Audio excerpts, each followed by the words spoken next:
Welcome back to Eat the Canvas, where it is my goal to inspire you to grow more of what you eat. I know it's been a while, but we back. Let's get to it.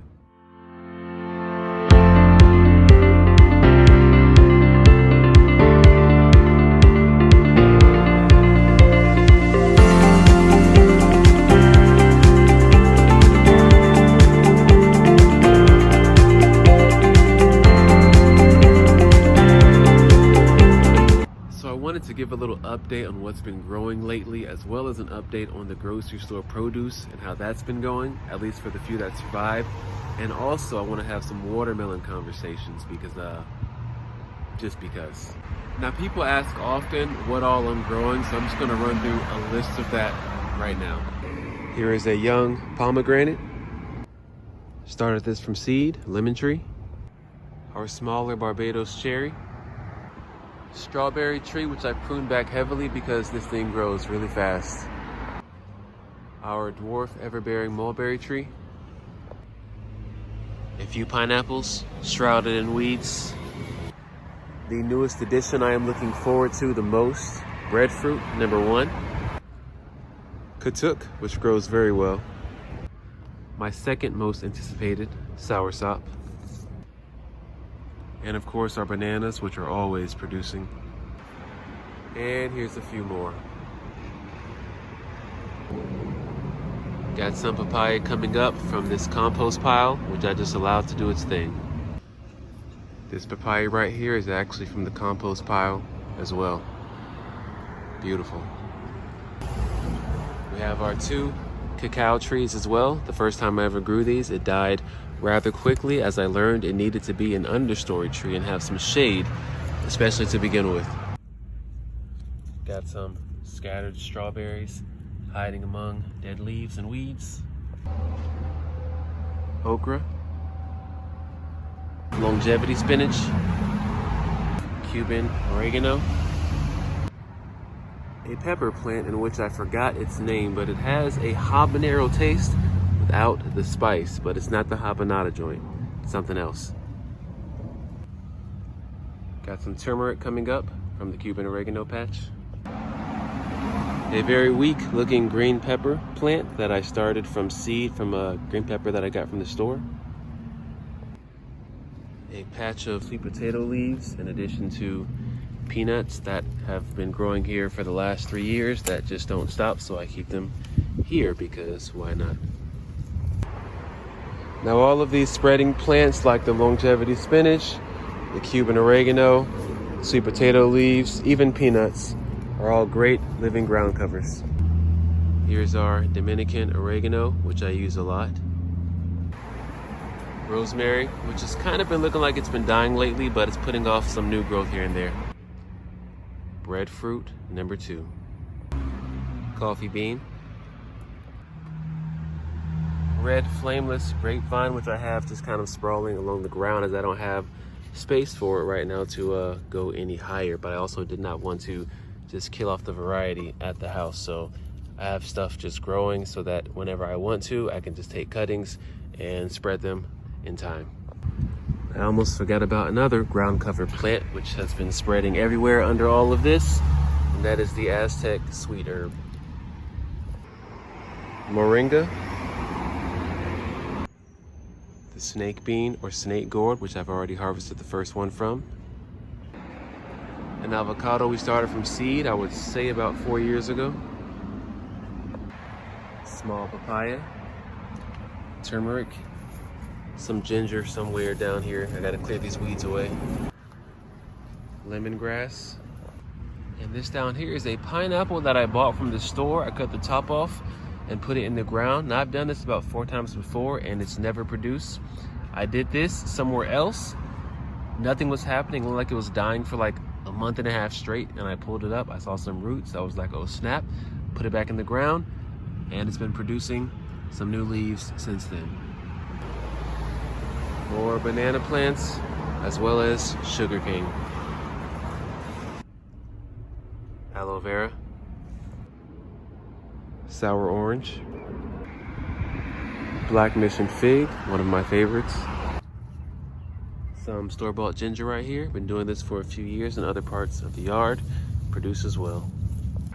Now this, I believe, is habanero. This is one of the ones that we got from the store-bought, that we started growing from the store-bought pepper. And this has been doing amazing. I mean, it just continues to produce non-stop. It's been great. There's a lot of green ones that are still on here, a lot of orange ones. I mean, it just keeps going. It just keeps going. It's great. The interesting thing is that these are not that spicy, or spicy at all. They have great flavor though.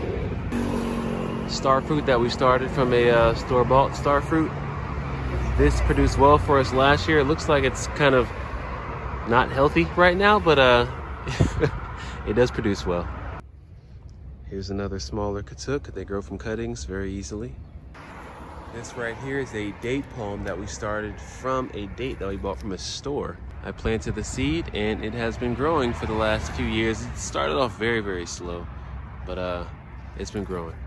Here is our bigger Barbados cherry.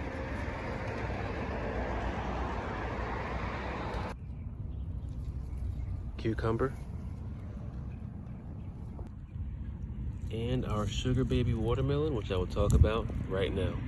All right, now for these watermelons I wanted to talk about.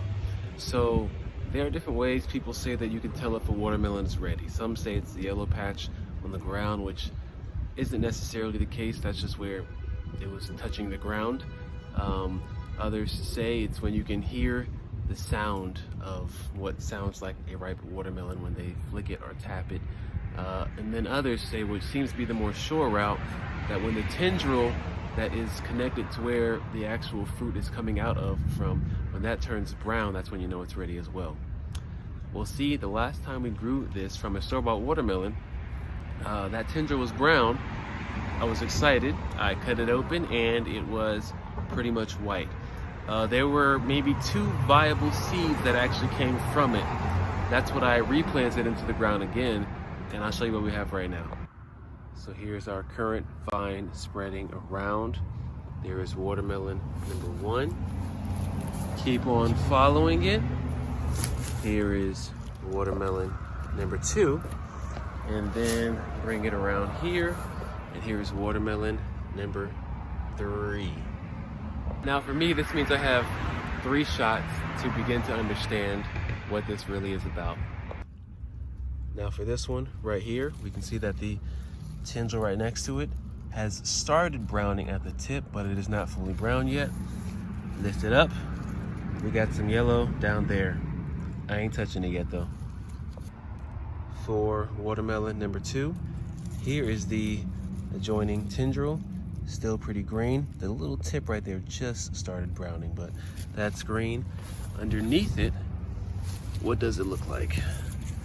Let's see here. Oh, this one's kind of heavy. Yep, yellow as well. Not touching it though.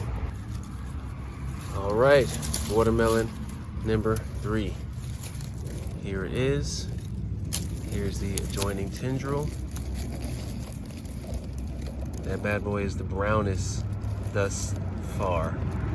So this might be the one that I actually pick first. This turned brown about 2 days ago. So I'm gonna pick this one first. And then once the other one turns fully brown, I'm gonna pick that one. That was a little sunny. So as I was saying, when the other one turns brown, if the one I cut right now is still kind of white on the inside, I might give that one a week. Let that one just sit with a brown tendril for a week, and we'll see what happens. If that one is ripe, then great. If it is not, and it's still kind of pinkish, let's say, I'm gonna let the last one sit with a brown tendril for maybe 2 weeks. I gotta get something. We'll see. Now back to this one. So for you watermelon growing experts, would you say that this one right here is ready? I don't know, sounds hollow. I don't know what it's supposed to actually sound like. We got a brown tendril right there. Underneath, we got some nice yellow as well. Would you say that it's ready? Is it ready? I wanna know. Let us see.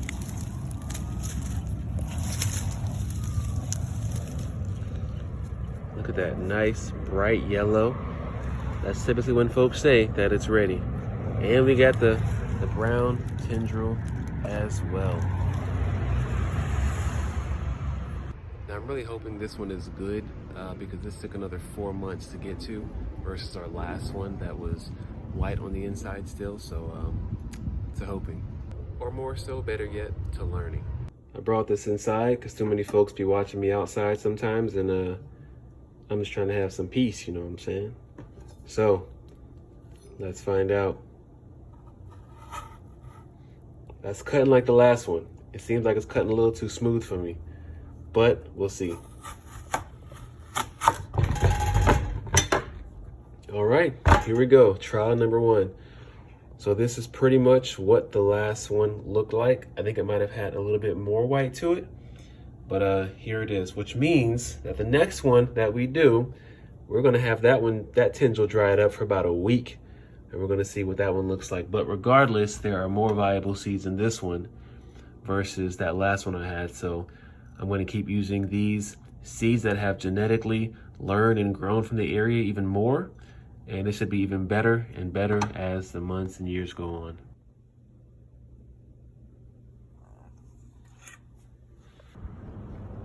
So, since I toss old papayas in this little slow breaking down compost pile over here, and they seem to grow very well, I'm going to do the same thing that I normally do.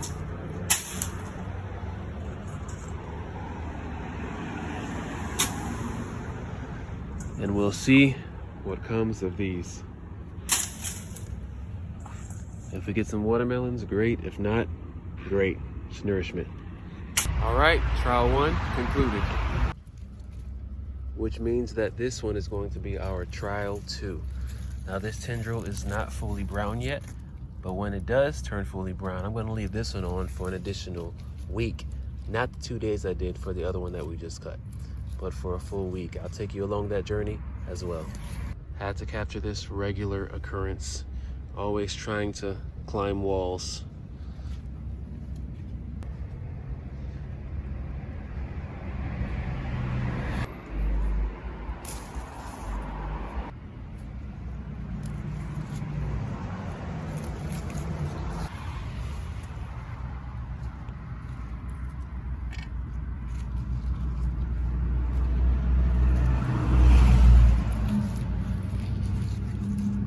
Thank you all for spending your valuable time to join me in sharing a little piece of my canvas. Remember, this is Eat the Canvas. Grow more of what you eat. See you next time.